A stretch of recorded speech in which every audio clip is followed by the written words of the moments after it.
Great. And now hand the meeting over to Chair Boatright. Good afternoon, good evening, everyone, and Happy New Year. I am calling this public meeting to order at 4:32 p.m.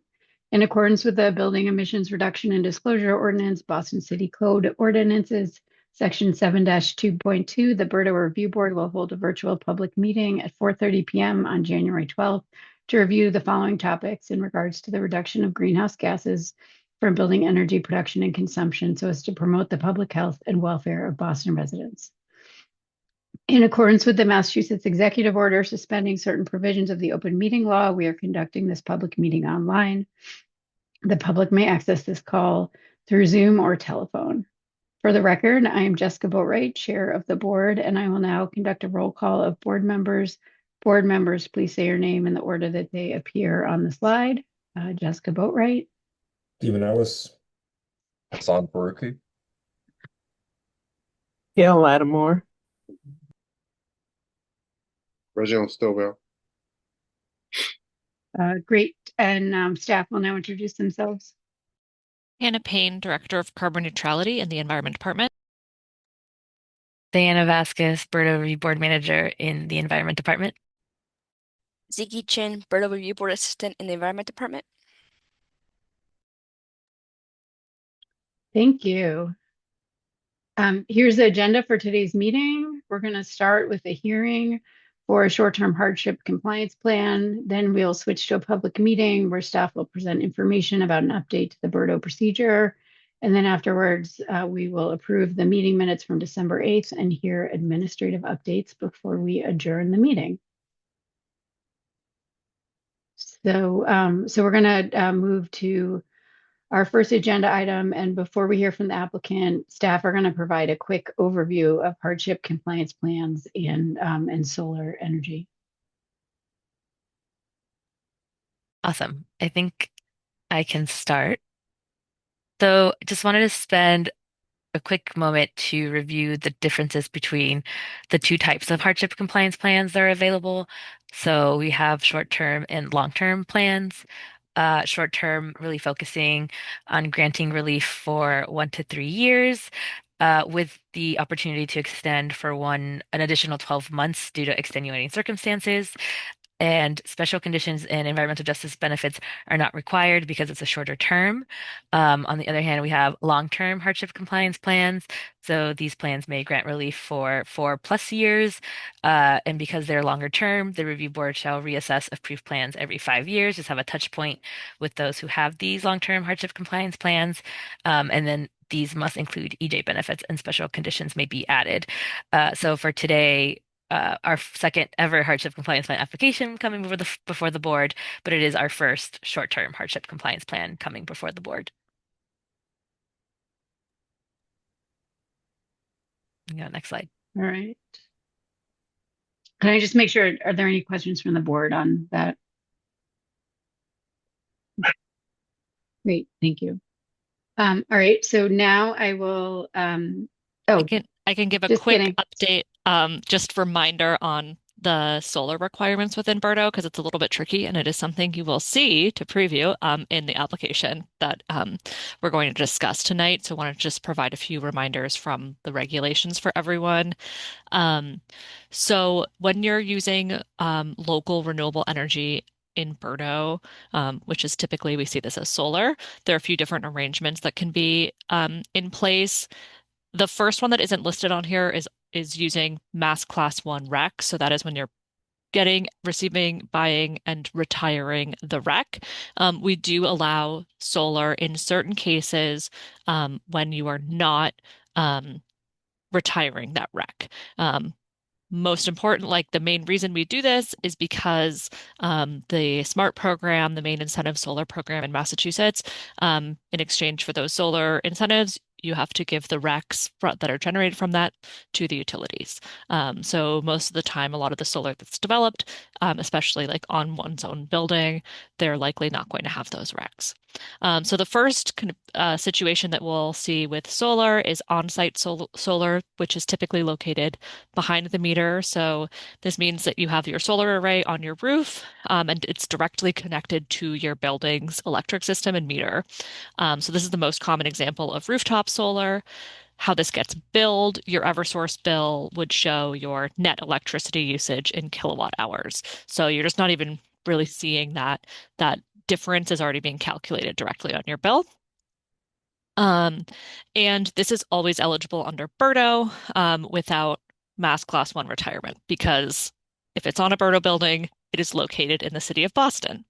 And we're allowing any building in Boston, any solar located in Boston, to use the credits generated from that, even if they're not retiring the RECs. The other option is you can get solar net metering credits. This kind of expands beyond what is on your building. So this would mean that the solar array is physically installed outside of your property, most likely, and is located on site but is not directly connected to your building's electric system. So it might have a separate meter in that example. How this is billed, this also shows up differently on your Eversource bill. So the total electricity usage from the grid will show up on your bill in this example, and then you would get on-bill credits that show for the share of solar power that you produced or purchased. So it shows up a little bit different in both the BERDO reporting, how Eversource sends their data to the BERDO building owner, to us, and also difference in how it's manifested on their bill. You can still use solar net metering credits under BERDO, and you can do so in certain circumstances without retiring the Mass Class 1 RECs if you meet a few requirements. One would be the solar array is located in Boston. So that can be eligible whenever you begin receiving those net metering credits. You do not have to retire the RECs in that case. Or the solar array is located in Eversource's Eastern Mass territory, and the solar began operating prior to 2024, and the building began receiving credits prior to 2024. And the reason that we set that in the regulations was to allow for building owners to, if they had started those agreements before the regulations were set, to continue to use those for their BERDO compliance. In the most recent regulations update, we also added that exemptions may be requested either via a solar exemption process that will come before the board or through a hardship compliance plan. So that's what we'll see tonight in the application before the board, is a request for an exemption from the location requirements for using net metering credits without Class 1 REC retirement. That was a lot. I have not figured out how to explain this succinctly, but happy to take any questions to clarify anything. Board Member Lattimore?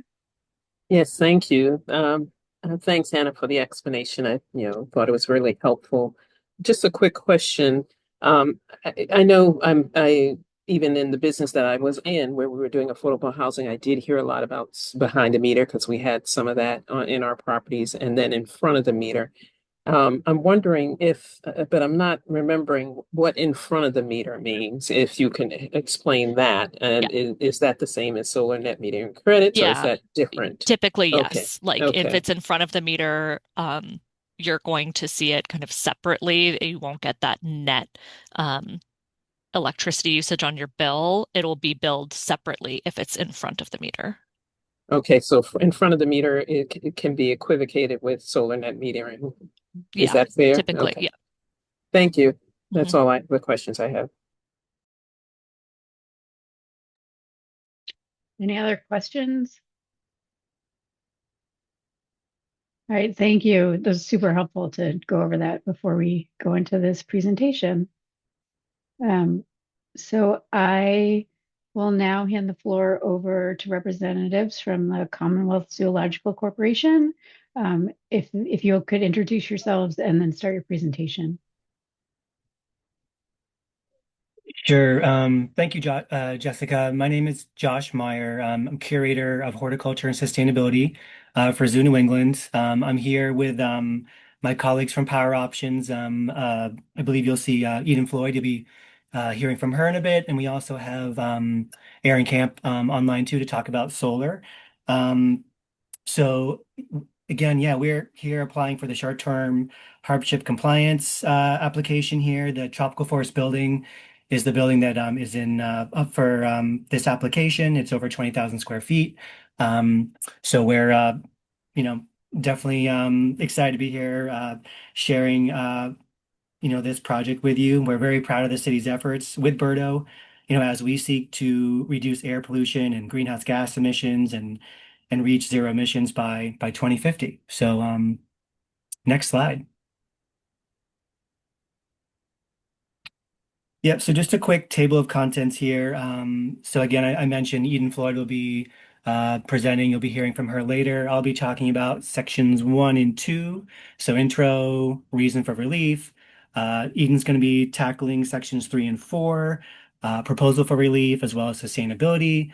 And then I'll be rounding us out at the end, talking about environmental justice benefits. So we can probably go on to the next slide. So I think everyone's probably familiar with the zoo. So our formal name, it was a zoological corporation. We're actually doing business as Zoo New England, and we're a private nonprofit organization. We oversee 2 zoos. So there's our zoo, Stone Zoo up north of Boston, and of course we have Franklin Park Zoo, which is in Franklin Park here in Boston. Franklin Park Zoo is an old zoo, over 100 years old, founded in 1912. Um, Something I want to point out too is that we're currently in a leadership transition as well. So our longtime executive director, John Linehan, recently retired earlier this year. Our COO departed earlier this year as well. And so we're just kind of in a transition. We have a brand new CEO, Stephanie Brindley, I'm really excited about. And so we're really looking forward to um, uh, moving forward with this new energy. But as you can see, there's a lot of property, a lot of assets, and a lot of animals. So where Franklin Park Zoo is, right in the heart of the Emerald Necklace, in the crown jewel, Franklin Park, 70 acres we steward there. A lot of amazing historic oaks and elms and amazing mature canopy there to work with and steward. We have several buildings, well, dozens of buildings, 50 plus buildings and structures, a lot of animals under our care. So I talked to our registrar of animal care last week, and it's a little over 1,000. So that's give or take anytime. And so I think the exciting thing for us and why a lot of people work for Zoo New England is we're really focused and minded on conservation. So we're a conservation organization with a focus of preserving wildlife locally and abroad. And I think for the purpose of this presentation, the guiding frameworks, so what guides us, I have a couple here that are pointed out in regards to sustainability and climate, but we've really been formally working on climate and sustainability only in the past 3 or 4 years. So I'm about 3 years in my role. It was a brand new role, the curator of horticulture and sustainability. I'm the only one working at the zoo who's dedicated strictly to climate. And it's about 15% of my job description. And so in the last 3 years, we have created a climate action plan. So that's something we worked on with the Green Ribbon Commission. I'll mention that a little later. We've created a decarbonization plan with a consultancy company to help us be decarbonized by 2050. We have a sustainability action plan that we worked with a Harvard graduate student to create. And then we also have an internal climate team that meets quarterly. So just trying to think if there's anything else there. I want to mention. So pictures to the right. So you're seeing some pictures on the right there. So we're really excited about a new exhibit that's going to be opening later this year called the African Experience. And the top picture shows the Serengeti experience. You see some wildebeest and ostrich and zebra. And then on the bottom picture, there's our penguin exhibit, which is the brand new crown jewel of that exhibit. And as part of that penguin exhibit, we're building in geothermal. So the geothermal is already installed. It's hooked up, and it's going to be part of this project when it goes live in the spring. And so I think that's all I have for this slide. So yeah, ready for the next slide. Yeah, and then this one's just talking about our mission. So in our minds, climate action is really integral to our mission. You'll see it here. We're really all about inspiring people to protect and sustain the natural world for future generations by creating fun and engaging experiences, and really just about integrating wildlife into conservation programs, research, um, in education. And I think for us too, we lead by example. And so just like you saw that previous slide, we have all these animals that we love to talk and educate people about and understand more, but we're also, putting geothermal in, and we want them to understand how they can be a part of today's world and today's challenges. Some more kind of like leadership examples in this field is, locally where we're growing pollinator plants for endangered butterflies in Massachusetts, where we ensure that endangered turtles in New England have safe habitat. And then globally, we're dedicating time and resources to prevent animal extinction for many, many types of animals. So, um, yeah, and then you're seeing to the left there, we're a full member of AZA, so that's really important to us, upholding that accreditation, the Association of Zoo Aquariums. And then essentially, again, our goal here is just saving animals from extinction. And then you see we have an excerpt below our climate statement. We also have a climate statement from our climate action plan. And again, this is really just mentioning that we have many strategies that we're implementing right now focused on mitigation, so reducing, our decarbonization and our carbon footprint, resiliency, adapting, and then just sustainability and environmental justice. So we're really excited about this looping into our mission as we go forward. So next slide, please. And then next, just looking at the benefits of the city. Again, I mentioned we're in Franklin Park, we're in the Emerald Necklace, we're an anchor to Franklin Park, an anchor to our surrounding neighborhoods of Jamaica Plain, Roxbury, Dorchester, Mattapan. We're just huge presence in the neighborhood as well as the city. And again, a major cultural destination. We're, considered one of the major cultural institutions of Boston, and we take that very seriously. I think everyone who's grown up in Boston has probably been to the zoo, and then of course during COVID we really kicked off and became really successful with Boston Lights in the fall, so you might know us from that um, as well. And then looking at our partnerships, this is something we're really proud of as well. So I'm just going to list about five or six of the partnerships that we've been working on that kind of pertain to the context of this presentation. So in my capacity, especially Green Infrastructure Unit, I want a really amazing program and initiative with the city. We built rain gardens, several rain gardens at Franklin Park Zoo, focusing on soil and water quality, workforce development programs. These are things that are really integral to our work here in education. So we have Boston Power Corps here almost all the time year round. We also had Youth Options Unlimited here as well. Helping with training for green jobs and just giving career exposure. So we have a lot of fun with that. Grow Boston, we were awarded some funds from them earlier this year to do food forests, and so food access and equity is really important for us, and so we've developed some food forests at our entrances to make it more accessible for our neighbors. And of course, there's the organization that helps with the mayor's climate goals, the Green Ribbon Commission. We're members of the GRC, and we've done a lot in this capacity. They've essentially helped us with our climate action plan as well. So we are part of their climate collaborative action planning cohort. And then just other partnerships with the library, the free museum passes. And so I could go on and on, but just wanted to kind of list the key things that kind of really make us who we are, and makes us special to the city. Next slide.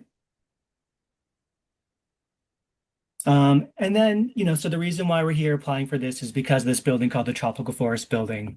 This is a really special building. It's huge. It's, about 80,000 square feet. It has a really unique material of the roof. It's like a Teflon canvas roof.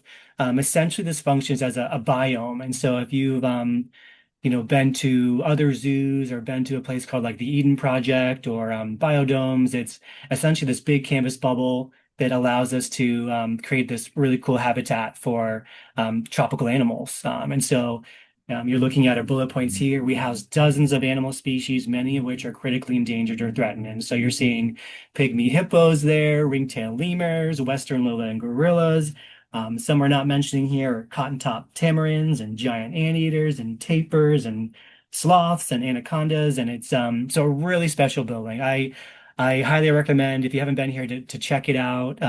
Now is actually the perfect time. The winter months, it's 80 degrees and nice and humid, and it's just incredible in there. The thing to really point out, and the thing I really want everyone to understand, is that at the same time, this requires 24/7 energy usage to ensure this comfortable temperature, and climate controls and thermal comfort of these animals is incredibly important. And so, uh, it's a lot goes into this. And so if we were not able to maintain these conditions, these animals would need to be rehomed immediately. So, for example, if it was the winter time and we lost power, and we lost power for a long extended period of time, there's no plan B. So there's no plan B for this building. And so that's, I think, what's critical about this space. All right, next slide. And then just looking at the near-term challenges. And so I think if you kind of read our application, you learned that we're kind of in a perfect storm of terrible timing. And so our previous boiler had a catastrophic failure in winter of 2023.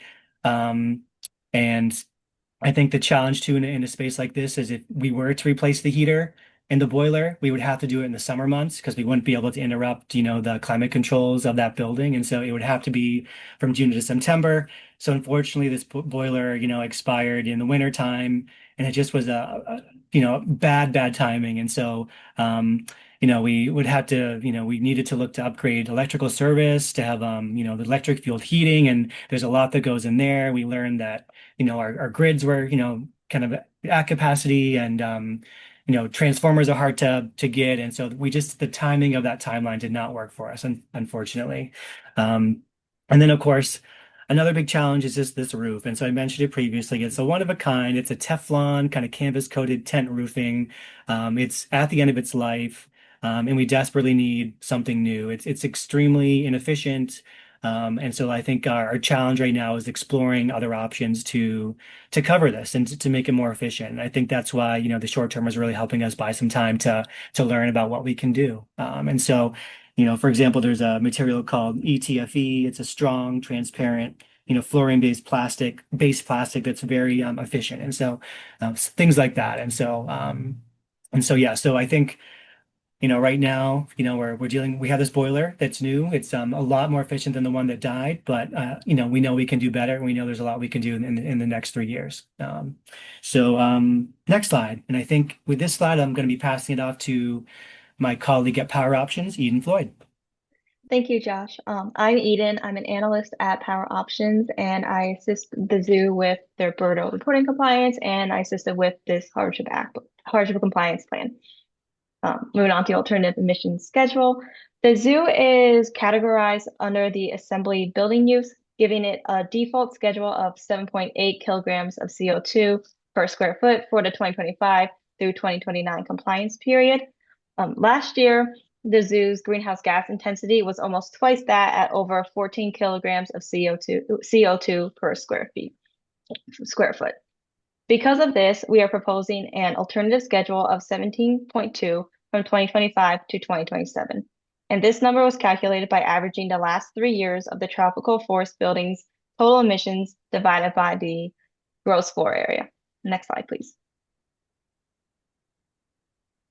In addition to the alternative emission standard, the zoo is also requesting the BERDO Review Board to allow their solar generation from the Stone Zoo solar array to be allocated to the tropical forest building starting July 1st, 2025. The solar array produces around 800,000 kilowatt hours per year. Because this array is located outside of Boston and it started after January 2024, it is not automatically eligible to be used as a BERDO compliance mechanism. We are also aware that the BERDO team has updated their regulations, so hardship compliance plan is not necessary for solar exemption. However, at the time of that update, the application was nearing its completion. So we decided to keep it in the application and plan to request for a permanent exemption in 3 years after the short-term hardship compliance plan has expired. Next slide, please. The zoo is dedicated to reducing their greenhouse gas emissions, not just for the tropical forest building, but across the organization. In 2023, the zoo created a pathway to net zero plan where the zoo conducted a study to measure their greenhouse gas emissions and develop a plan to reduce them and set goals. These goals were to reduce emissions by 40% by 2030 and to achieve net zero by 2050. And planned initiatives to help achieve this include energy audits of the building, expanding EV charging stations, and incorporating low carbon heating in new construction. Next slide, please. If the short-term hardship compliance plan is approved, the zoo commits to providing an annual update to the review board on emissions reduction planning and implementation. This will include updates on reduction efforts, renewable energy generation or procurement projects, developing a long-term decarbonization plan, and investments in funding. Additionally, we will share the results from the refreshed ASHRAE Level 2 audit mentioned in the application and will install any project with a payback of 8 years or less. We will also share results from any study conducted to investigate the tropical forest building's roof lifetime and replacement. The zoo's near and midterm planning also include acquiring quotes to upgrade the roof by the end of 2026, upgrading the windows by 2035, and performing a ground source heat pump and electrical service feasibility study by 2037. A short-term hardship compliance plan will give the zoo time to develop a long-term decarbonization plan and or apply for a long-term hardship compliance plan. Thank you. Next slide, and I'll pass it back to you, Josh. Okay, thank you, Eden. Yeah, so next, I know this was not required, but I always love talking about the EJ work we do and the work we do in the community here in Franklin Park Zoo. Yeah, I mentioned where we are, kind of neighboring Dorchester and Roxbury. These are EJ communities. So we realized that there's like tremendous opportunity to leverage our mission to limit the negative climate impacts in our area. And so there's a few projects I want to mention that we're really proud of and that we've had a lot of fun working on in the last couple of years. And so the first one there, back in 2023, awarded a $50,000 grant to help tackle the urban heat island effect in areas of Dorchester and Roxbury. So looking at climate maps, you could see where the big main the most pressing needs were if you look at the heat maps, and so the areas where the urban heat island effects were the greatest. Those are areas where we wanted to tackle. And so what we did is we took those funds and we planted 250 trees in Dorchester and Roxbury to help with this. We also leveraged Boston Power Corps to help us on these projects for workforce development and green job creation, which is also really impactful to us. And so essentially about 100 of these trees went along the perimeter of the zoo in the areas where we're seeing the heat island effect impacts the greatest. And then we actually did projects inside the community as well. So Maple Street in Dorchester and another one in Roxbury. And so another project. So this was kind of our kind of initial project that really got us excited about realizing the power of planting trees to make change and affect change. And so I think I mentioned earlier that Franklin Park Zoo is in the Emerald Necklace. We're in Franklin Park. It was designed by Olmsted back in the late 1800s, and Olmsted planted all these incredible trees, oaks and elms, and those have all grown up and matured. A lot of them are in the second half of their life now, and there's hasn't been much successional planting. And so we're realizing that tree planting is so important for us to do over the next coming decades, because once these older trees die, there's nothing coming up. And so we want to ensure that these urban heat island effects don't happen as extreme as we hope, and we want to have a resilient canopy to help with cooling. Going upon and just moving forward with that initial project, we were able to get a subsequent grant for $300,000 through Liberty Mutual to do more tree planting and shrub planting in the neighborhood to help with climate resilience and urban resilience. And again, the urban heat island effect, excuse me. And so as part of this also, we created a technical working group called Greening Dorchester and Roxbury Partnership. And so you're seeing some logos to the right. And so in this partnership included the Harvard Street Neighborhood Health Center, Greater Grove Hall Main Streets, the Price Center, Power Corps, Neighborhood Forest. So these were like four, five organizations that, as part of this grant, this initiative, to ensure that we're putting the trees and shrubs in the right place, we're leveraging the right people, we're getting the right feedback, and we're measuring this successfully. And so this first year, we just completed our first year of this project, and we're on task to, planting 2,000 trees and shrubs over the next 3 years. So we're so excited about this. And then finally, another project we're doing right now in this slide is, you know, it's called the Be Cool Heat Sensor Pilot Project. So essentially, right now, for the mayor to declare heat emergency, they use a sensor at the airport, at Logan Airport. But I think we all know down at the ocean at the airport, it's a lot cooler than it probably is in many other neighborhoods in Boston. And so we want more equitable reporting. And so as part of the study, we're a partner with the Be Cool sensor team to put sensors all throughout the city to make sure there's more equitable recording and reporting of these heat emergencies. And so I think I have a couple more projects to talk about. So if we can go on to the next slide, a couple more EJ projects. So yeah, and then, I think I mentioned we have this climate action plan, and we have a large section in there devoted to climate justice goals, and in these goals, we're really just leveraging our resources and partnerships to, address climate equity challenges. And so some of these are food forests. I mentioned that these are, free public food forests at both zoo locations, Boston Family Days, and so I think many of you might be aware of that, and so these are. Days where I think it's the first and second Sundays of the month. We're open to the zoo. The zoo is free for families to come. We also have the museum pass program, which I mentioned.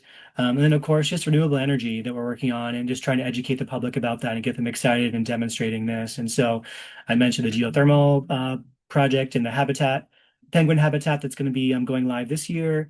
And then we have some smart flower solar panels. If you look at the bottom right picture, that's a picture of those solar panels, and they're right on our main pathway for people to learn about and understand, the importance of renewable energy. And then I think that's my last slide. If I remember. Yeah. So, I guess with that, I just want to say, thanks so much for listening to our progress so far.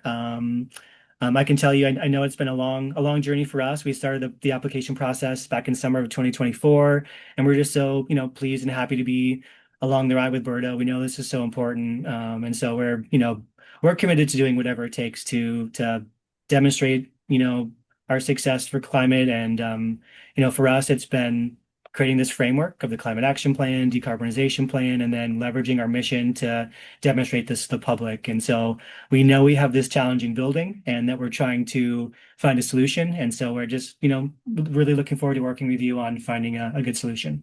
And I'll leave it, Aaron or Eden, if you have any other comments, feel free to chime in, but I'm going to pause right there. Thank you. So I'm going to turn it over to the Environment Department for staff before I ask the board members about questions. Yes, I can quickly provide staff comments. So as Josh mentioned, the New England Zoo actually originally submitted an application for a long-term hardship compliance plan back in July of 2024.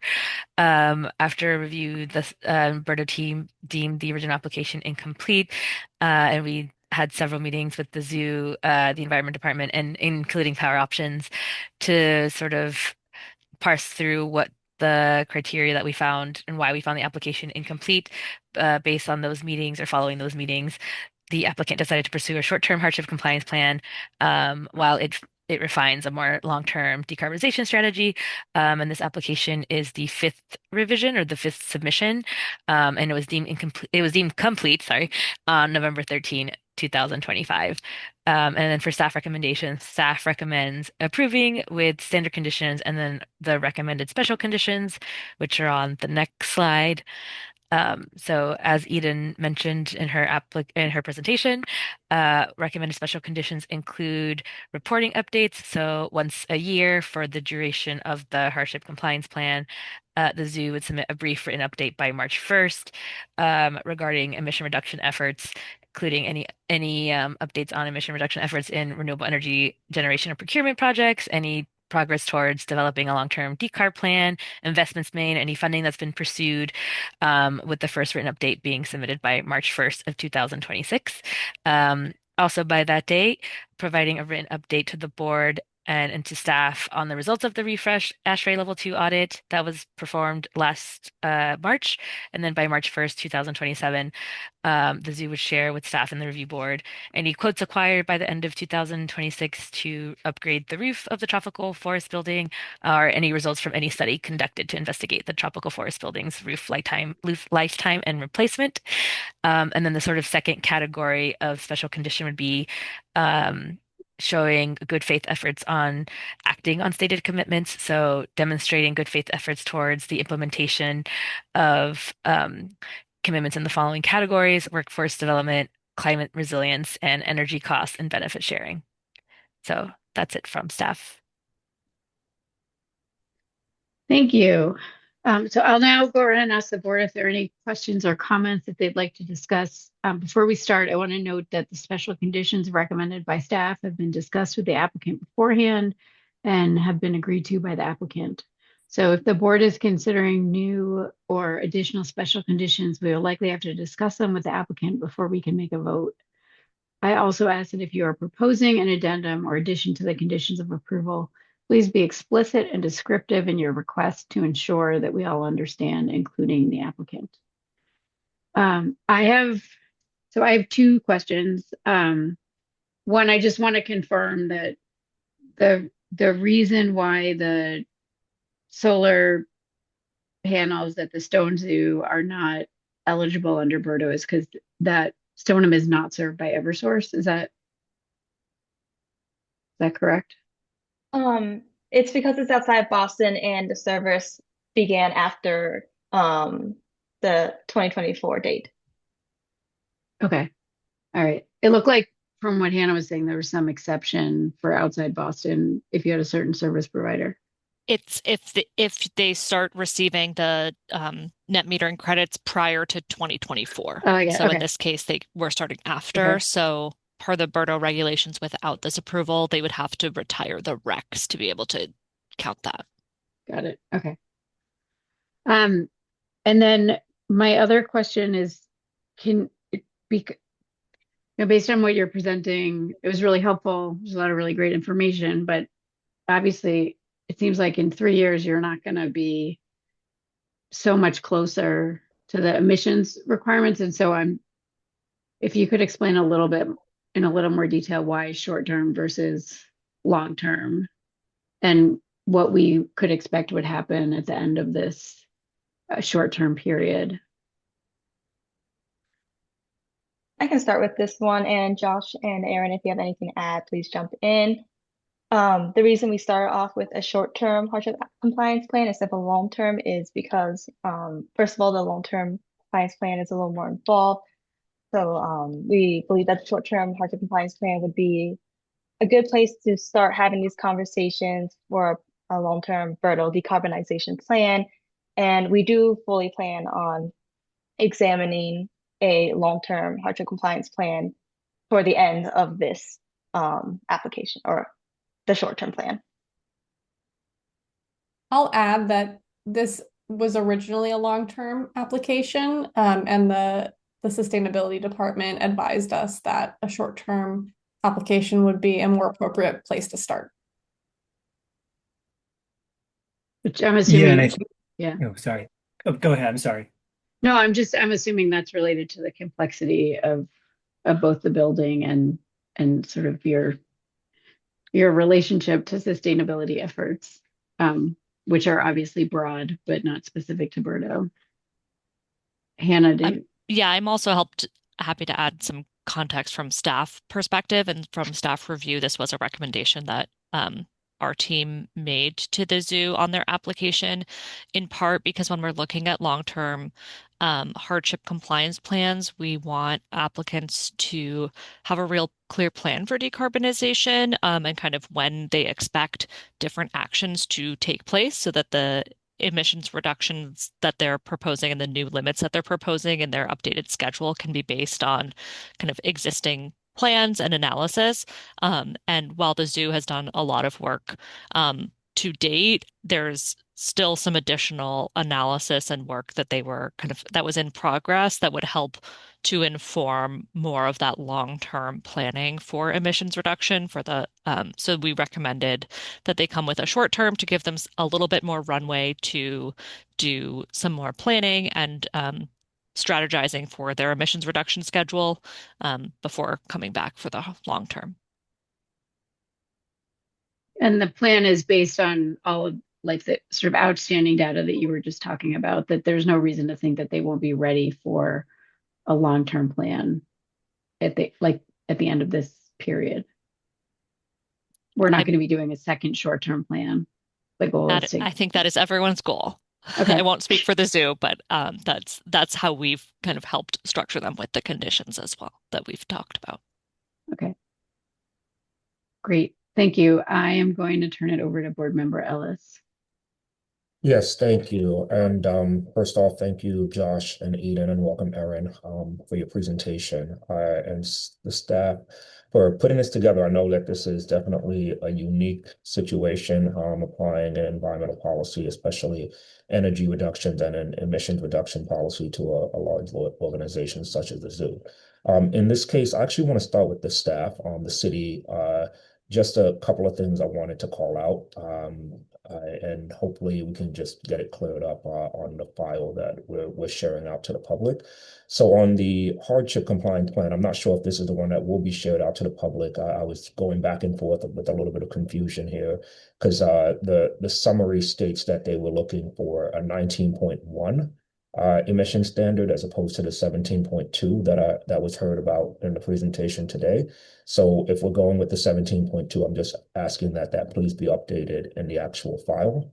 So seeing some head nodding, I'm going to assume that the confirmation that it is 17.2 kilograms of CO2 equivalent per square foot per year.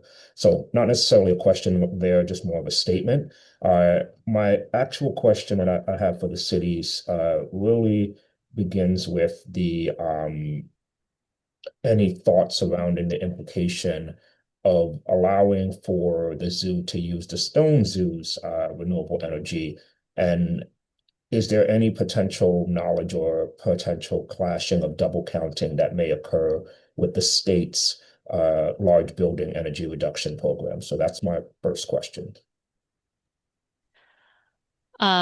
So and maybe Josh and Eden, you can clarify a little bit of how you're planning to do the accounting for the net metering credits for that. Because it's the same organization, we would, want to see that documented in some place.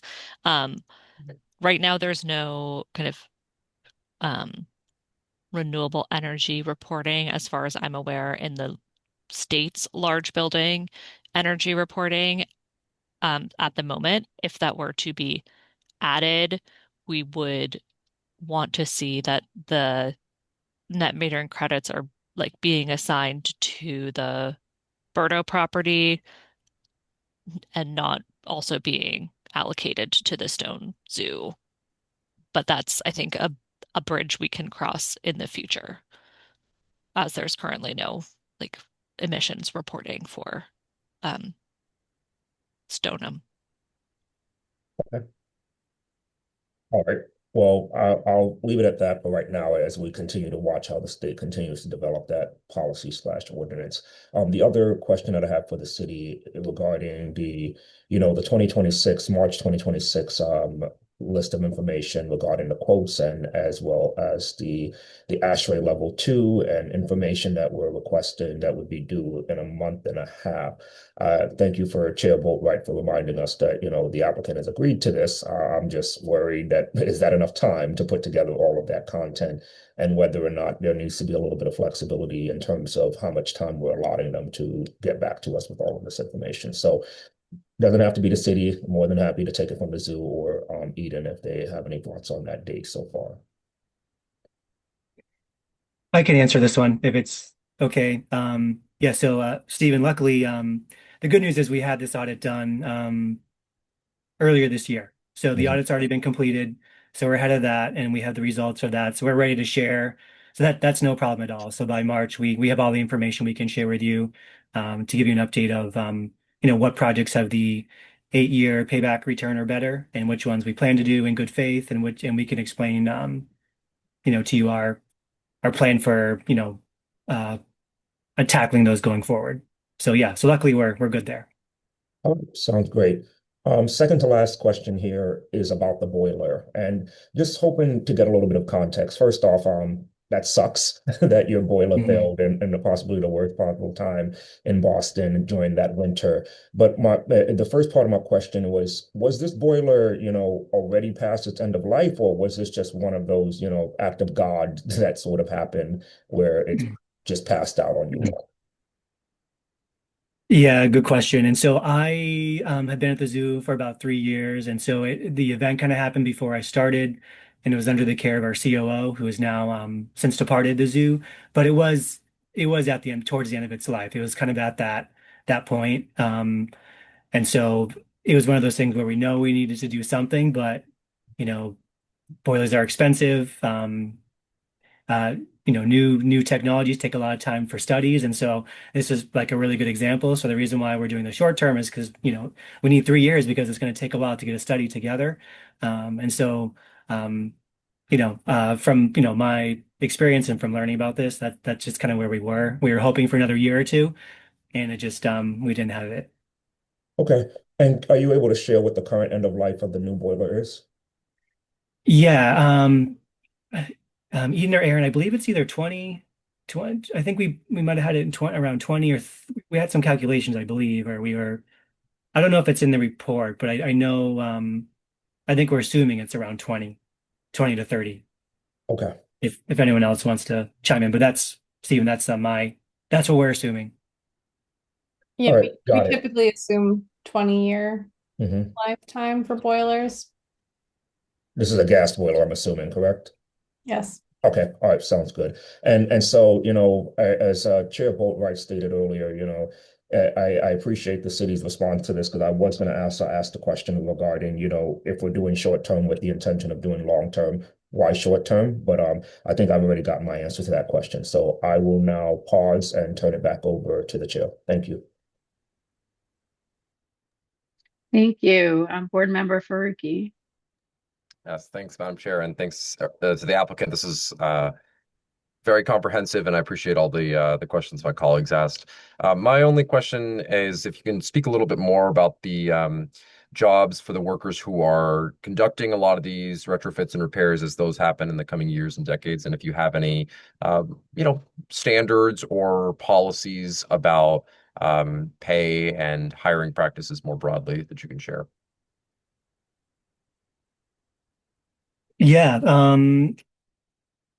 Yeah, so this is something we've been looking at and learning about more. I just kind of learned, looking at this application, that this is something that is a critical piece to this. And I can tell you right now, we have nothing formal at the zoo in terms of policy, but it's certainly something we would definitely be interested in putting together and implementing as part of this.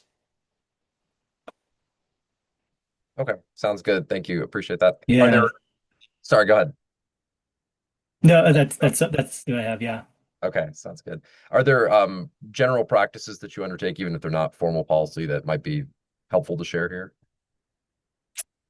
Um, in my capacity, I'm not sure I'd be able to answer that. I mean, I know in my capacity as like a curator of horticulture and sustainability, I do a lot of work with volunteer groups and corporate groups, and uh, we do a lot of workforce development and training, of course, and bring people in for tours. But in terms of like like bidding out and uh, yeah, I just, as I mentioned, our COO has departed us, and so he has all that kind of institutional knowledge that's kind of gone at the moment.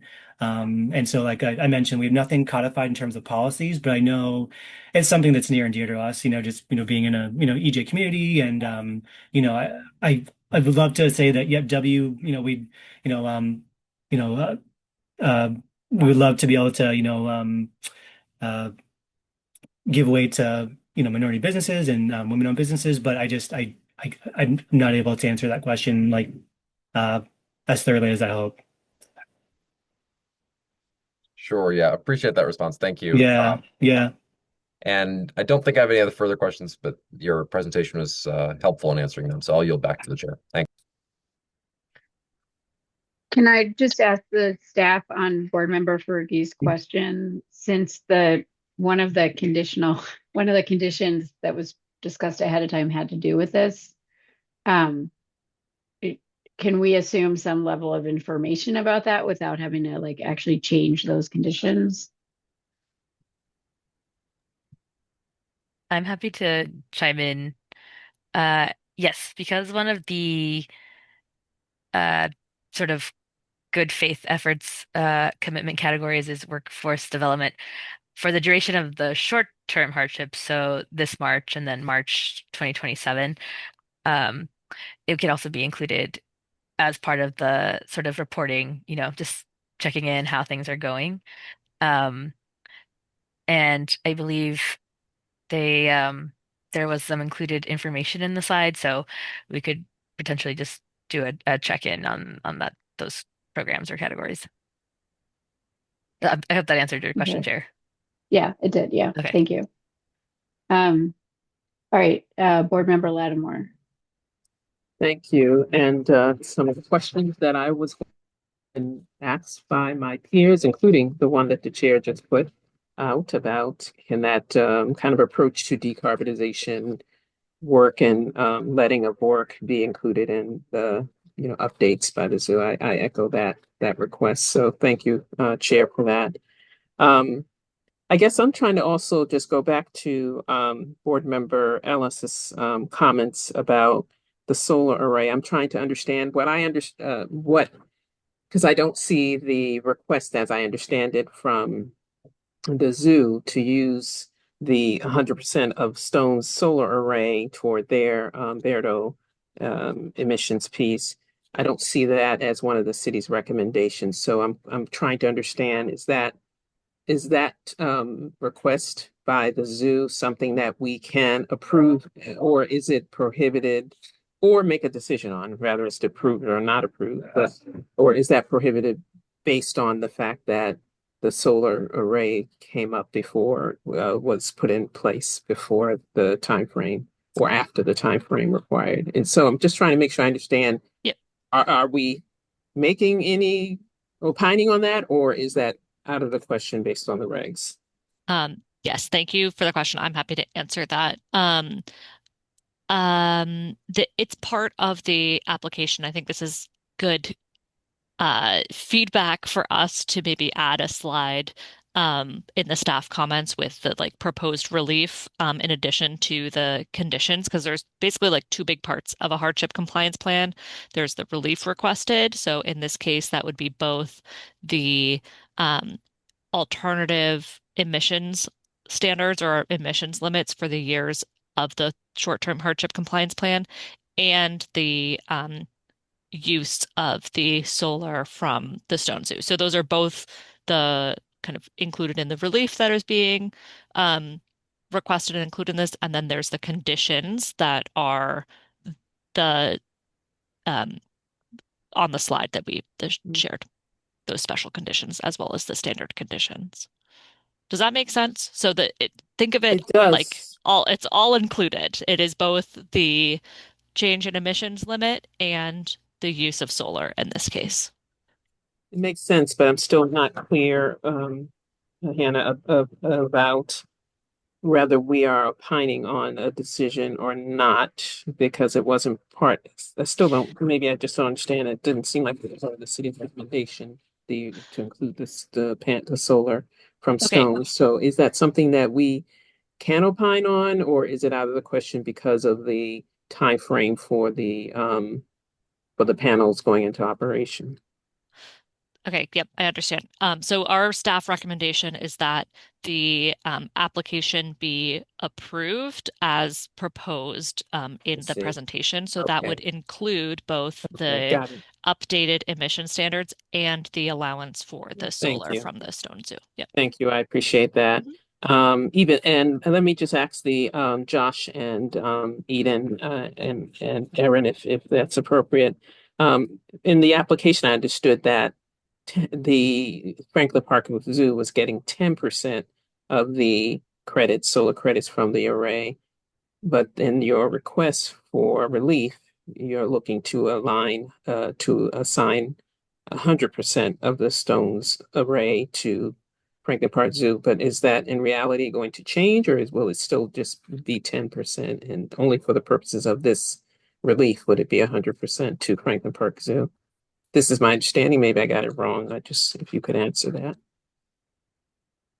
Josh, you want me to take this one? Sure. Yeah. Thanks, Aaron. Yeah, so the intention is that the Franklin Park Zoo would take all of the net metering credits from the Stone Zoo array, so 100% increased from the previous 10%. Okay, got it. And then just a couple more quick questions. In terms of the World Energy Audit, it sounds like there was one done in 2018, another one that was done perhaps recently. I don't know if that's the same one that Josh just referenced was completed in 2025. But when I read the application, it indicates that the remaining, energy efficiency measures identified in those audits would the zoo would look to do. And so I'm just curious about, is that the case? And if so, um, can the zoo fund the remaining energy efficiency measures identified in those audits? Because I just could not, I saw that the application apparently had the zoo's budget in the appendix, but for some reason I couldn't find the budget. So those are my questions. I hope you understand them. Yeah, I can answer that. Yeah, so the 2018 energy audit, we just deemed that to be outdated. It wasn't, we were looking for something more updated and we wanted to be, ASHRAE level 2. And so that's why we did the updated one back in earlier this year, 2025. It Going off memory, I can pull it up if I need to, but I think they recommended about 4 projects as part of the audit. Um, all of them had a tremendous payback. So I think the payback was well below 8 years or less. Some of them were paid back in 1 year, 2 years, 3 years. And so I've already presented this to our leadership executive team, and these are they make sense. So they're easy, good investments that have a good payback. And so I think so the answer is yes, in good faith. There's at least 1 or 2 that we're going to be working on implementing in the next year or two. And I know we have 3 years to do this, and um, so I think where fiscal year ends end of June, and so I think we just have to take it year by year. But I can tell you that the payback rates are really great, and they make a lot of sense. And so we're definitely going to be approaching and doing at least 2 of these in the next 2 years, and then I think there's 2 left to do in the final year. And so, um, but I can tell you, yeah, in good faith, yes, we're Great. No, I really, appreciate that. I'm yeah. sorry. Thank you for that. It sounds like then those measures are being considered in the zoo's budget, incorporated into the zoo's budgeting process. Is that fair to say? Yeah, yeah. And so yeah, we have capital planning and yeah, so these are we with our new leadership change earlier this year, a new president just came in a couple months ago, and so early this year, and so there's been systems have changed a bit, and so we're trying to really work out how the new workflow for recommending and presenting new projects for the budget, and so things kind of got slowed down this year. But we have everything slated for the new fiscal year, which starts in July. So we're going to start planning for that, in next couple months, really. And so, yeah, and so I think we'll have a better picture by, I know as part of our reporting process, that's, probably where we're going to be reporting to you in those, annual report updates, how things are going and what things are going and where we are in spending but yeah, I can just, I'll repeat it again, but in good faith, I can just tell you the paybacks were so great that, in showing this to our executive team, they were, Right. they were pretty happy. Right. And I will end my comments by thank you, Josh. I will end my comments by saying a couple of things. One on the point that member Faruqi raised about utilization of, MBEs, minority women business for work at the zoo, any sustainability work or pieces of the sustainability work. There are a number of entities that have a focus on MBE utilization and policy and goals. And so I'm sure folks like the Mass Minority Contractors Association, as well as Mass Association of Community Development Corporations, that all of whom are either focused on minority business, construction oriented minority business enterprises, as well as meeting certain goals in the community development space, would be more than willing to share information with the zoo if that's something that you're interested in. I would also say that the zoo has been great. I appreciate the fact that the way the application was put together, as well as the environmental justice component. And I know the zoo has done quite a bit in the area of kind of training and promotion for youth in the family, in the community rather, including my own daughter who's went through zoo camp as well as, an internship at the zoo. So I know the zoo has done quite a bit in terms of supporting the Roxbury and Dorchester community in various ways, and would look forward to seeing more of that on the construction side with any support and referrals that the zoo might want. So thank you for the information. I cede back to the chair. Thank you. Board Member Stovall. Just want to thank the city for the work that they put in for writing the proposal, helping them get on track. I had a quick question, Mr. Meyer. You said I believe the roof is made of Teflon, right? It's a Teflon roof that's being replaced? Yeah, a canvas, Teflon, I think those are the terms that are used. Yeah, correct. Okay, my question is, it being that said, I'm going to ask the city to chime in as well. Isn't Teflon a forever chemical? Isn't that a forever material? Oh. Yeah, we It do is. I have believe it is, if I'm not mistaken. yeah. I just want to know how you plan to dispose of that because nobody's talked on that, and I did notice that because that has to be disposed of a certain way. And I just want to know if you have taken measures to figure out how you're going to get rid of it. Even though you're going to probably have a contractor come in, you still need to know how they plan to get rid of it because we are responsible for that. Yeah, that's a great point. Yeah, I know we've had a couple mini estimates, put together by the same company who installed the roof, 40 years ago.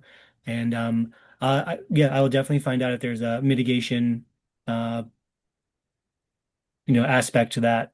Um, yeah, that's a great point. I just want to hear what the city has to say about that.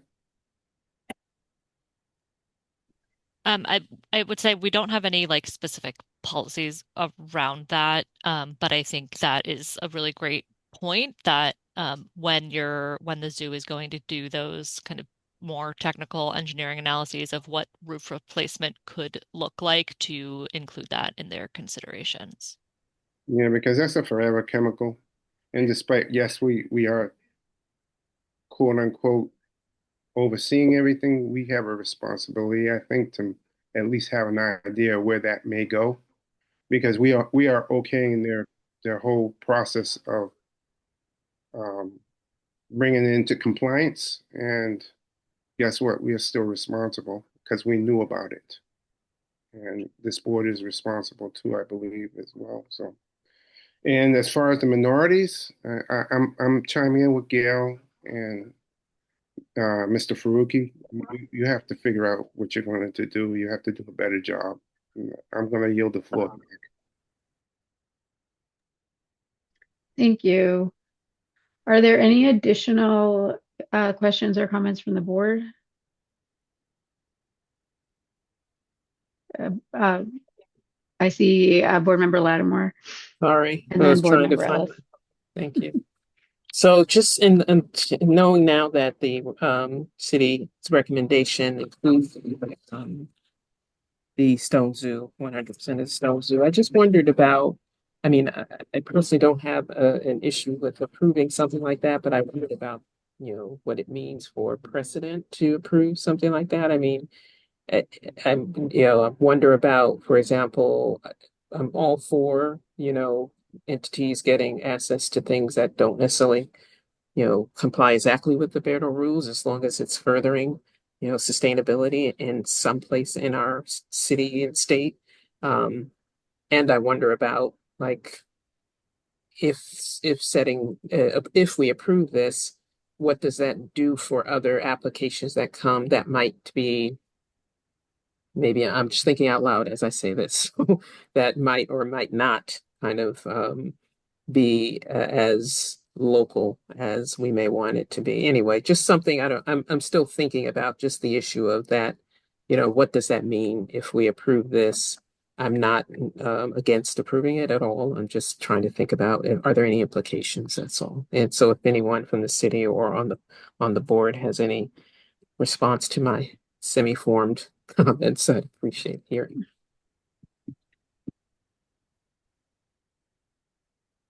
I can try to answer this, but Diana, please chime in if there's anything that I'm not explaining clearly.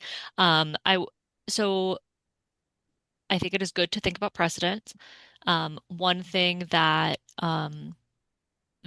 we have updated in our recent regulations update was the allowance of allowing the board to approve this similar type of exemption outside of a hardship compliance plan. And I think particularly where kind of we've seen it as making sense is in particular where there's been kind of effort in place, things that were in motion but maybe didn't get across the finish line by 2024.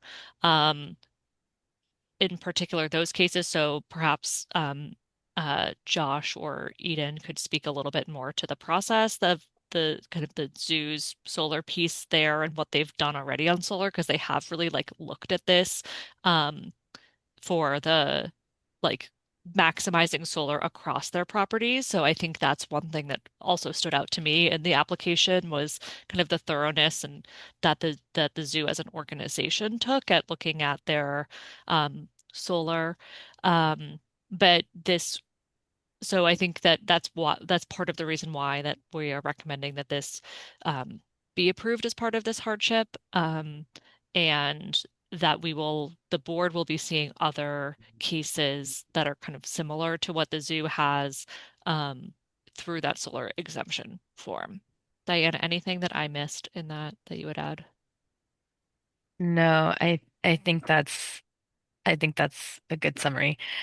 Just echoing because the board voted I believe it was in last year voted to approve the solar exemption form. We foresee or we predict that we'll have more building owners or applicants come before the board with a similar case as the zoo. So we'll get very familiar, I think, with a lot of solar cases under Well, BERDO. thanks. No, thanks. I appreciate both your responses. In particular about the just the timing issue. Otherwise, it would be eligible. I appreciate that, and people and entities already starting processes, but and being earnest in what they're doing. So thank you, and that helps. I yield. Thanks, Board Member Ellis. Yes, thank you, Chair, and thank you, Board Member Lattimore, earlier for your question regarding the bringing up or talking about the Stone Zoo.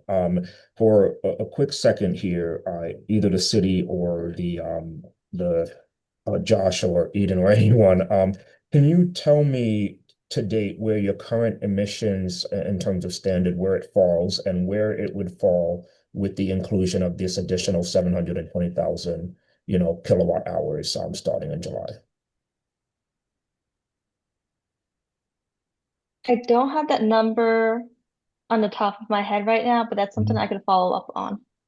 Okay, this is not going to be a condition of me approving. I think it's just helpful, in the future for me to be able to see that, more so for the city, to be able to see that. I think one of the things that Board Member Lattimore was getting at or talking about is trying to understand the proposed relief. And I think when I was reading the application that is the city's application, I did not see the section where, I was expecting that the exemption for of specified, excuse me, energy use would have been checked off. And it seemed like it got wrapped into alternative emission standards. And that's where I think I was also finding some confusion as to how is this being pulled in, like if it's not ready already being done. And so that's just something as a clarification is reading the application itself where I'm finding myself getting a little bit of confusion about how am I supposed to understand this. So that's just a point of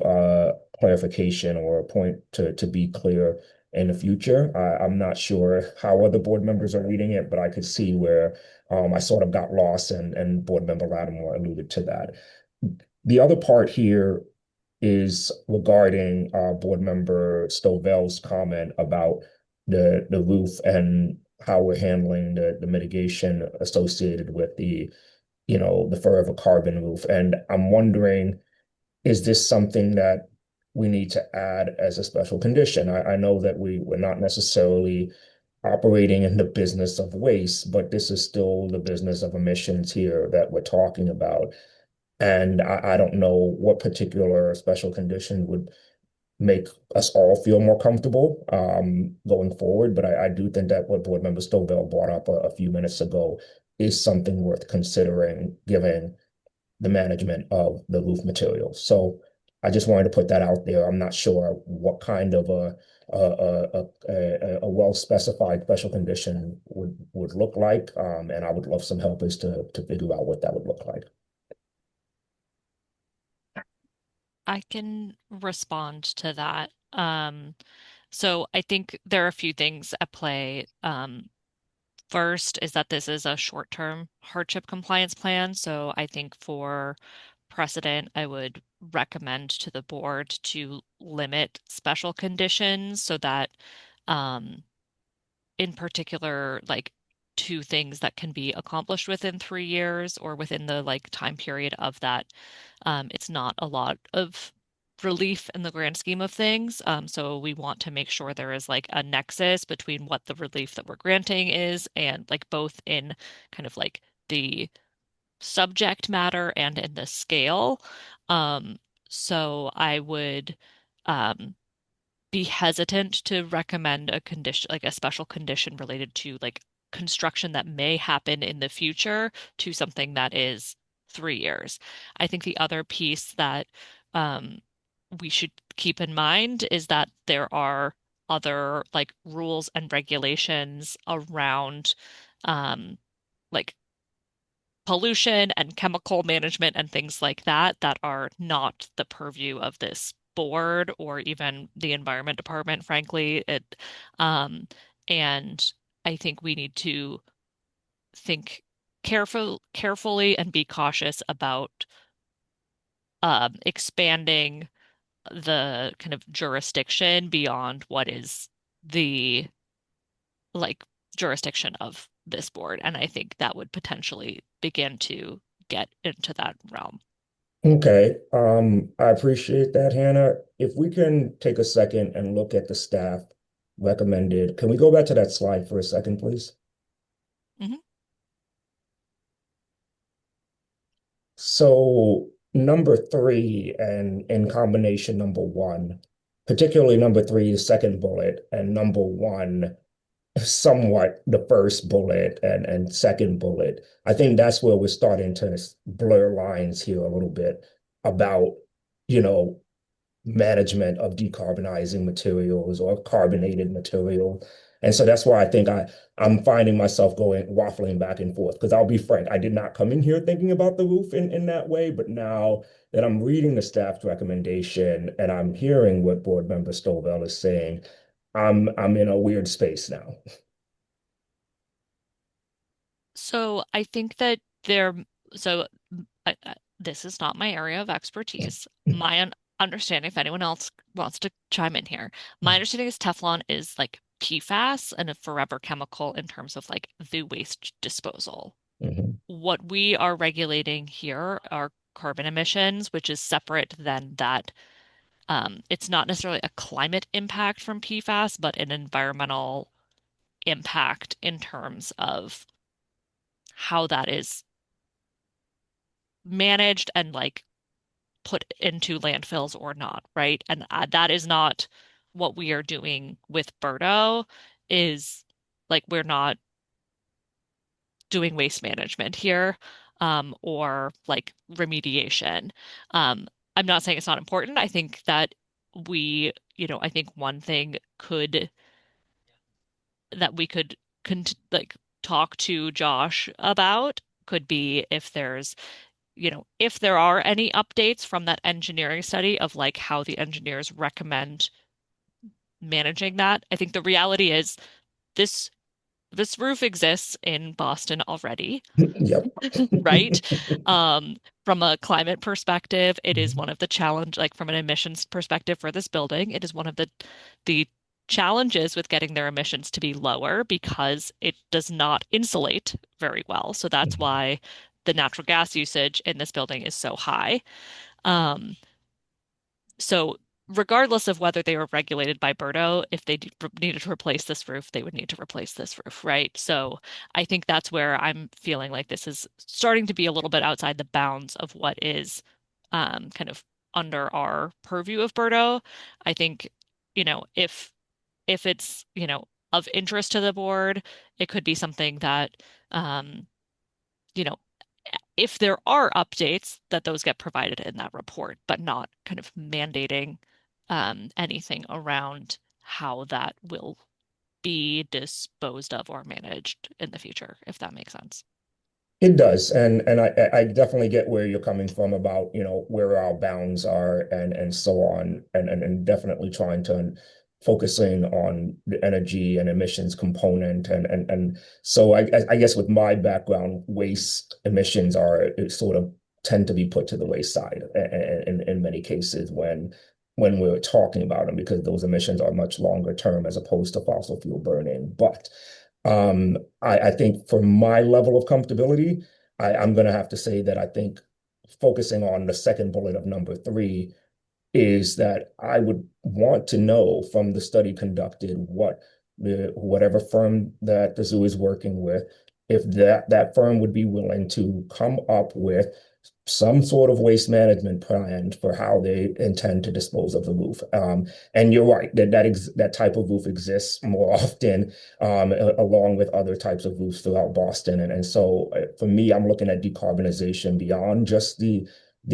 energy component, where I'm looking at how we're making our buildings more efficient and taking away those materials and making sure that those materials are not adding additional carbon to the atmosphere in this case. So my personal recommendation, if I want to be specific, is that with that bullet number two from section three, asking that the whomever is conducting the study have a clear definition of what disposal is like for the roof. That's all.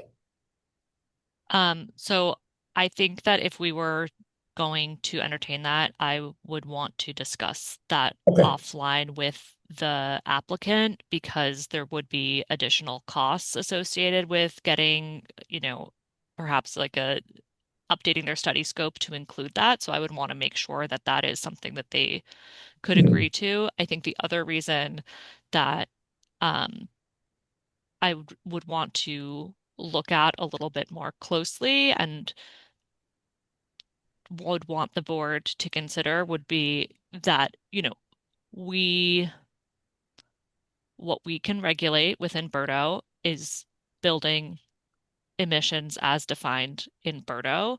There are some things that um, we can add in conditions.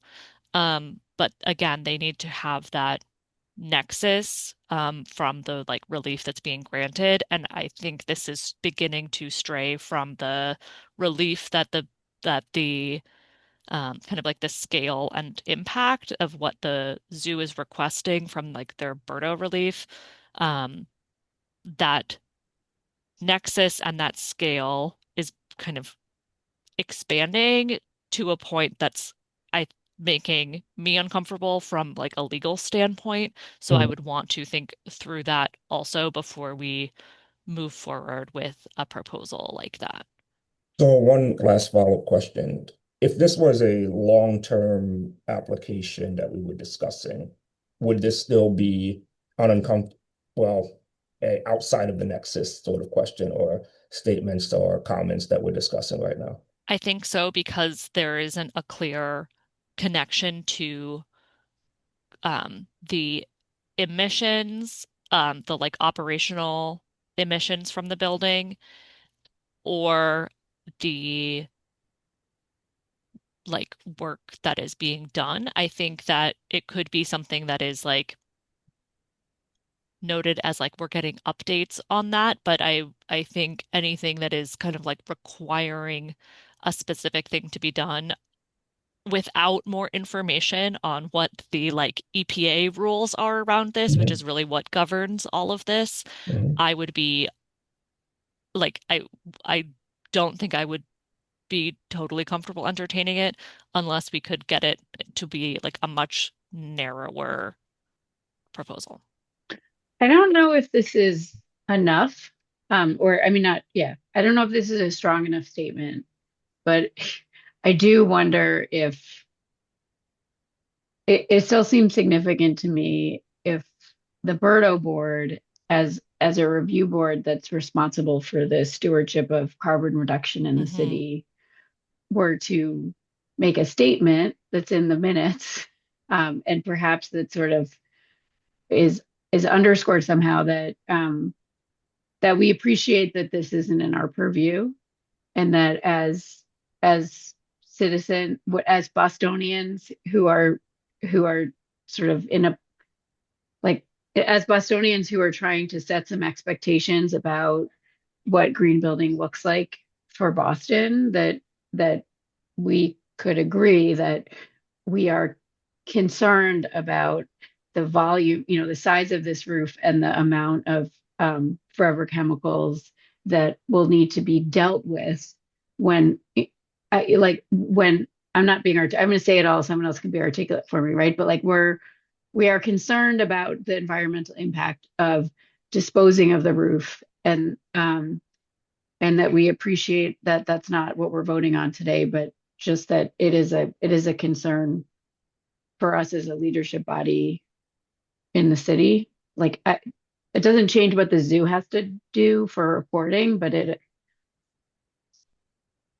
it's also not a like inaction.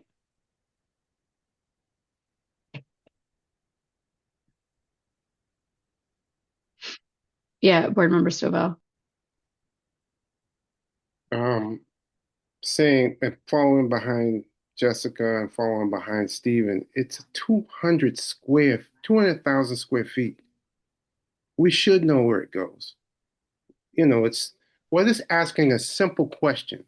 I can't see how it's going to bankrupt what they're trying to do just to answer a simple question and give us a simple answer. That's it. So I can and um I can try to answer this. I think that it could be something like for bullet point two on the third special condition, it could include something like and any updates on the like disposal of the plan or of the roof. What I had heard from board member Ellis was something more like a detailed study of how that would be disposed of. And I think that's a different thing. But so I think it's the language does matter here. And so I think something along those lines that's like indicates that an update on that would be helpful.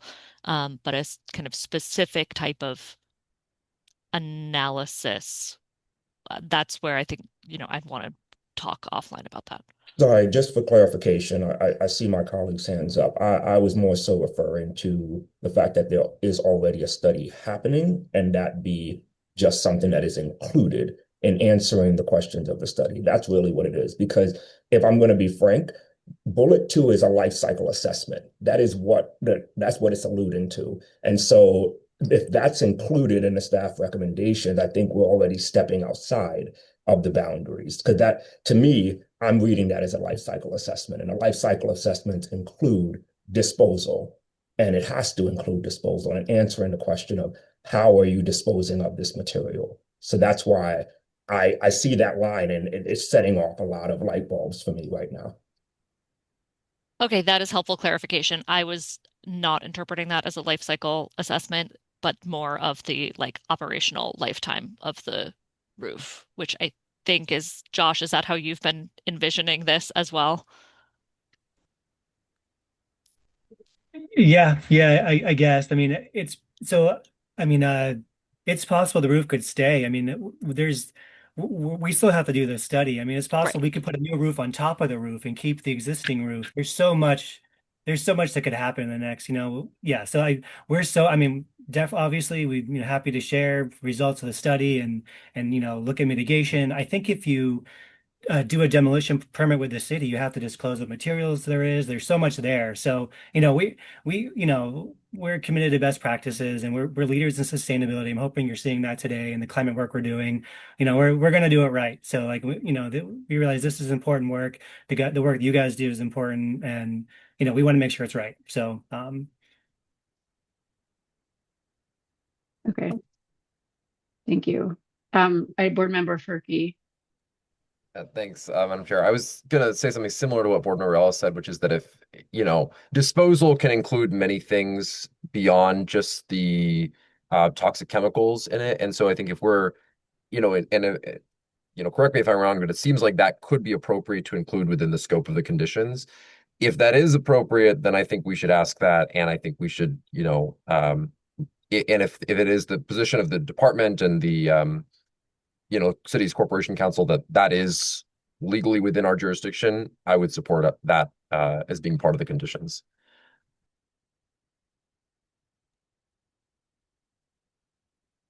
So Hannah? at the moment, we are the looking at the disposal of anything is not included in the conditions. Right now, it is just a study of the kind of the lifetime of the roof. So to Josh's point, could that stay in place for another 30 years if something else were put over it to improve the energy efficiency of it? Does it make sense to replace the roof entirely?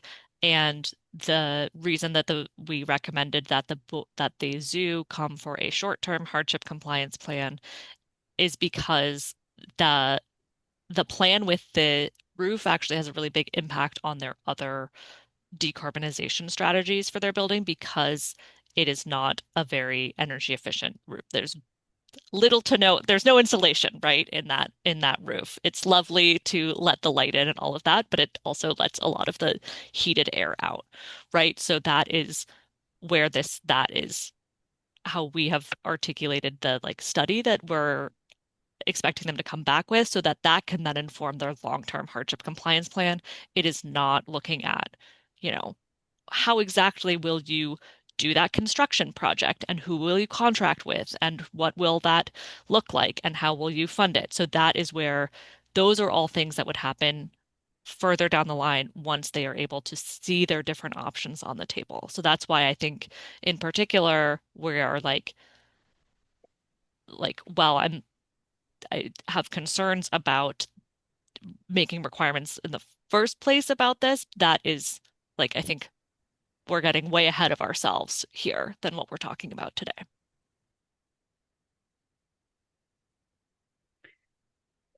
Sorry, Diana. Thank you, Jer. It sounds like there is a lot of interest in sort of, um, you know, tracking in the sort of like waste, like where in the waste stream certain materials fall under. Uh, my understanding is, at least in Boston, in Massachusetts, the Mass DEP typically sets those recommendations and or rules. So the Massachusetts Department of Environment Protection, I believe. And so, I mean, if it is of interest, I could potentially pull up some research and see what is currently recommended by the Mass DEP. Just sort of touching on what Hannah mentioned, the sort of waste mitigation. I would also have a little bit of concern about it sort of falling outside of or creeping outside of the scope of BERDO's sort of operating building emissions, but totally understand and agree that the environmental stewardship doesn't have strong borders, right? So upgrading we're interested in both in operating emissions and also embodied emissions and also contaminating um, the environment.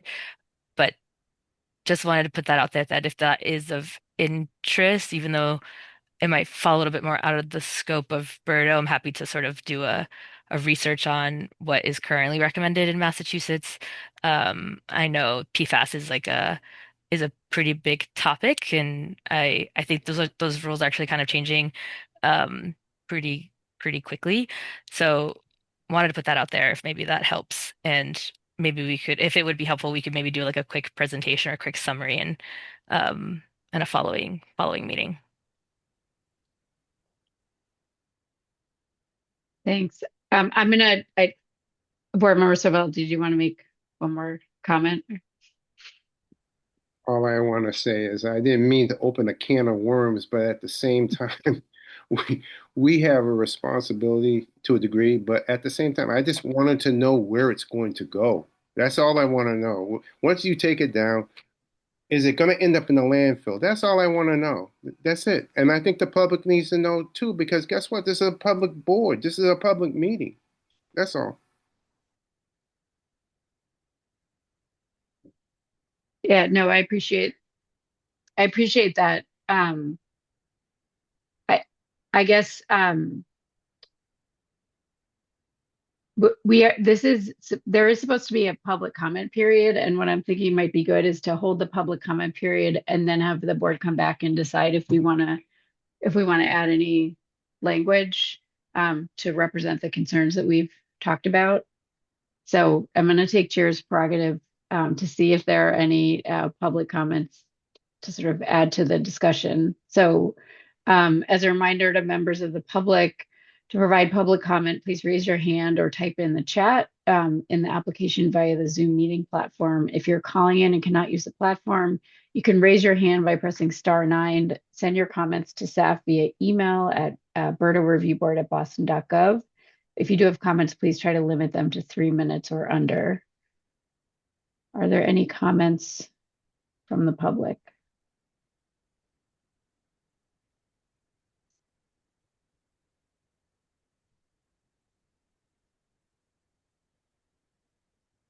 Okay. Seeing no comments, I'm going to close the public comment period and come back to the board. So I just want to confirm with staff my understanding that if we wanted in any way to articulate our interest in as a requirement in understanding what's the plan for the roof, there's is there the only way to do that, it sounds like, is to not approve today and to have further discussion. Is that a correct understanding?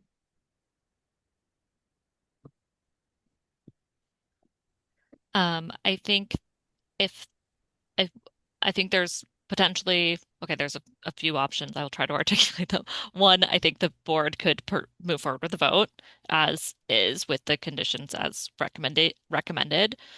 Um, we could have, we could potentially entertain a small amendment if Josh is amenable to it. That is something vague that includes if, um, like going back, sorry, can you go back to the slide that has the special conditions for the um, results from any study conducted to investigate the tropical forest roof lifetime and replacement, including any plans on uh, dis disposal of the existing roof, I think that that would then give the zoo the opportunity, if they are pursuing that and looking at that, to include that in a study, but not necessarily mandating that they do that, knowing that they may not even get to disposal. Um, but I would look to Josh to see if you would prefer to, like, if that would be okay, or if you'd prefer to continue. Um, and then the third option would be to simply continue to the next meeting. So. Josh, do you want to comment on that before I bring it back to the board? Yeah. Yeah, what's going through my head is I don't know if I have the authority just to okay Yep. something like this, without, I Yep. report, there's an executive board, we have a board of directors, and I think as has been alluded here, there's potential legal concerns here, setting precedents, and yeah, I don't think I have the authority to do that. So yeah, that's all I can say. Okay. I thought it'd be helpful to clarify. Um, so I'll open it up for any further discussion or questions. If someone wants to make a motion, we can do that. It can be a motion to approve with the standard conditions, um, and the special conditions proposed by staff, or a motion to continue this hearing to a future date to discuss potential special conditions or concerns that we have with the applicant. Does anybody either want to make a recommendation or go for a motion?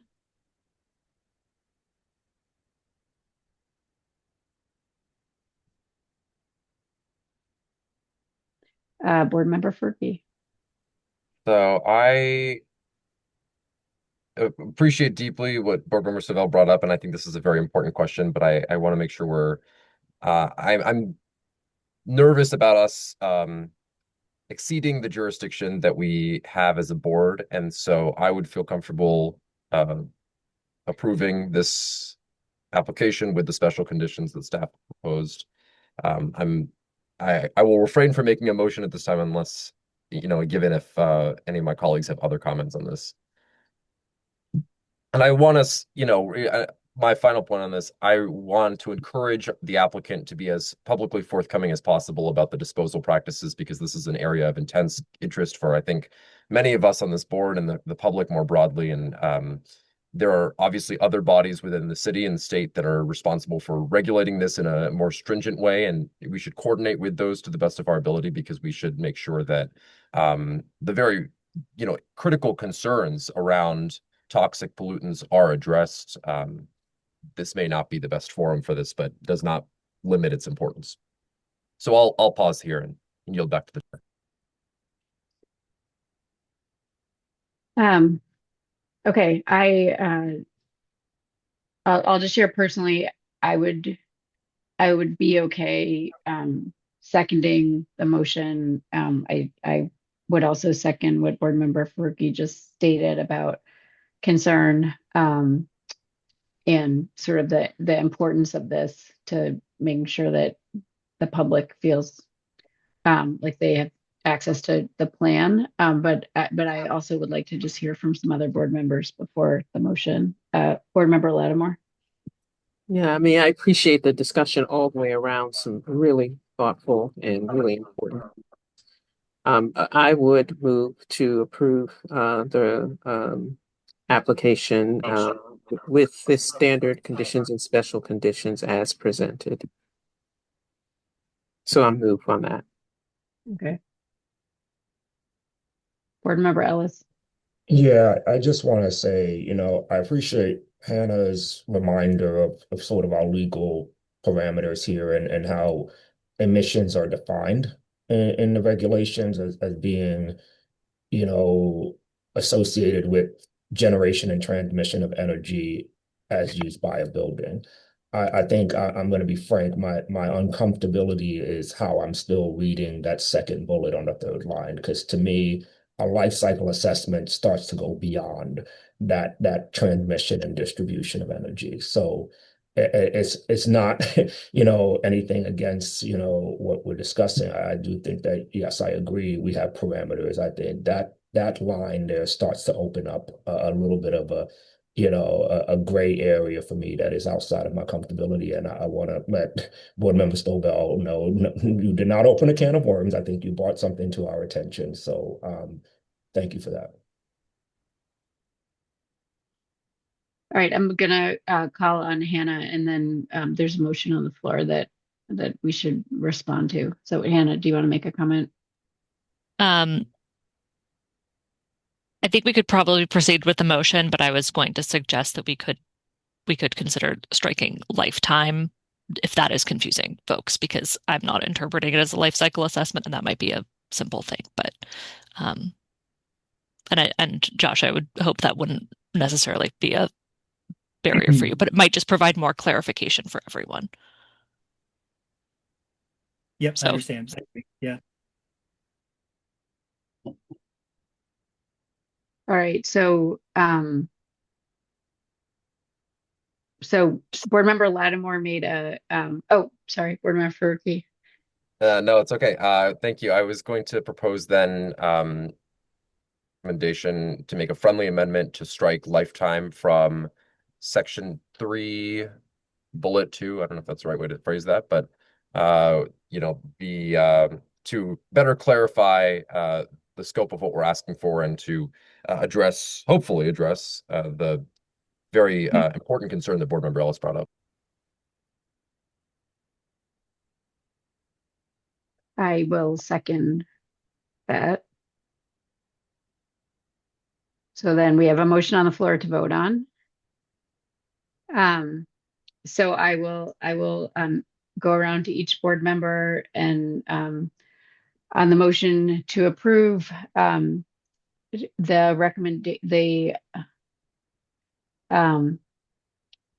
I'm trying to remember the corporate name for Zoo New England, the New England Commonwealth. sorry, Commonwealth Zoological. I'm a lifelong zoo fan, so I just have never seen it referred to this way. So on the motion to approve the Commonwealth Zoological Corporation with the staff recommendations and the amendment as outlined by Board Member Faruqi, I'm going to call on each board member. Please tell me how you vote: in favor, opposed, or abstain. I vote in favor. Board Member Ellis. Abstain. Board Member Faruqi. In favor. Board Member Lattimore. In favor. Board Member Stovall. Abstain. So I believe that the ayes have it. Yes, I just tallied the ayes have it. Okay. I want to, I of course want to thank what I will now forever know as the Commonwealth Zoological Corporation for your thoughtful presentation and also your thoughtfulness in just addressing many of the issues laid out by BERDO and by the challenge of carbon generally. I really want to appreciate my fellow board members and staff. I think this was a really necessary conversation. I found it really helpful myself, and I think we were able to surface some very important issues that we're still charting the path here in Boston, as we all know well. And so I really value the conversation and just want to appreciate everybody. So it is 6:15. We have a second agenda item to discuss and vote on BERDO procedures. Then I believe we have a minute approval of the minutes, which I think if we run out of time, we can do a time check at 6:30 and see. But why don't we try to cover the second agenda item if we can? Chair, just one quick thought. I think, and Hannah, let me know if you disagree. Um, I think this agenda item may take more than 14 minutes. W- What I would maybe recommend is I can run through the updates of what it is so that at least if we don't get to the vote portion, the board would have the new information. And if we need to continue it to the next meeting, we could continue it to the next meeting. But Great. I can do my part, the presentation part, in less than 15 minutes. Sounds good. Okay, great. So I will do this update. Um, okay, so as we had brought to the board in December, we had discussed, and the board was amenable to putting forth a proposal for a streamlined short-term hardship compliance plan. And I think that like this last discussion and hearing about the zoo's lengthy process to get an application before the board, I think highlights the need to have something like this for buildings that need additional time to plan for their decarbonization, who, for whatever reason, maybe they don't have sustainability staff, they have very limited facilities staff. They are still trying to wrap their heads around what BERDO is and how to possibly reduce their emissions. And so that's really what we're hoping to help with this streamlined short-term hardship compliance plan. Um, a few things I want to remind the board before we get into the details of what's proposed. So the goal of this really would be to enable like actual decarbonization work in buildings that have limited resources, by allowing them more time to plan rather and put that money towards planning their decarbonization strategies for their building, rather than making alternative compliance payments. So this would be limited to buildings that have those limited resources, which we'll describe how we're defining that in a moment. And the reason we are asking the board to kind of pre-approve this proposal is to give owners and applicants more of an assurance and understanding of what the kind of pathway will be for them, and that if they meet certain criteria, they'll be eligible for certain relief. With that, the regulations stipulate that the applicants would still need to come before the board and have a hearing, and the board would need to vote on them. But our hope is that with the board kind of reviewing these requirements and the relief up front, that we could create a system that would be a lot more streamlined for the applicant, for the board, and for staff to reduce the administrative burden, to grant some relief, to give certain building owners a little bit more time to make a plan for their decarbonization. So that's the overall goal. And we presented this last time. And we heard some feedback from you all, so I just have a few updates on this, and happy to take questions too. But what we are proposing for who would be eligible for this, it would be available to under-resourced and equity priority building owners in the following categories. So any deed-restricted affordable housing, residential condos or cooperative buildings that have a median assessed value of $877,111 or less per unit. That is based on the average assessed value condos in Boston.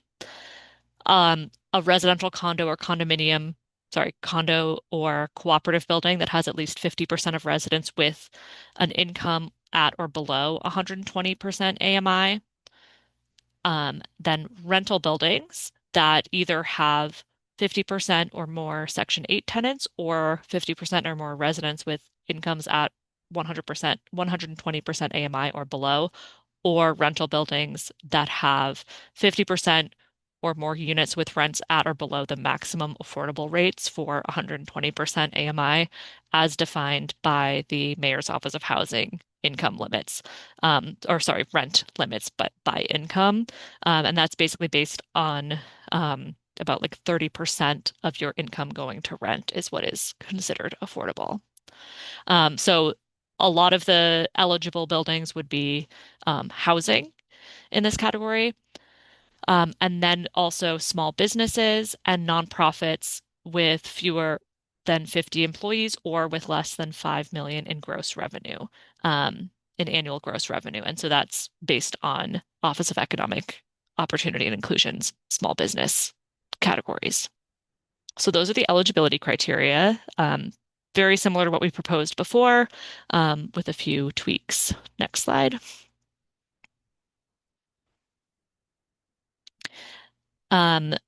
So that would be the building categories that are eligible. There's a few other requirements that we would ask building owners to meet in order to be eligible for this.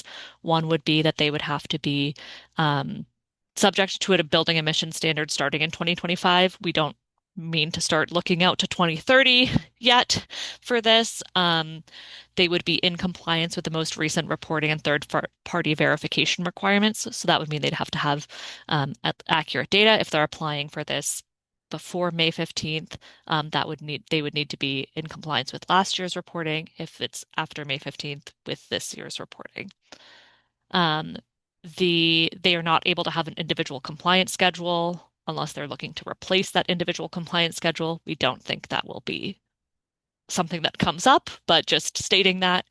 And then that they can successfully demonstrate that they have an eligible hardship by adequately completing the application and providing any necessary supporting documentation.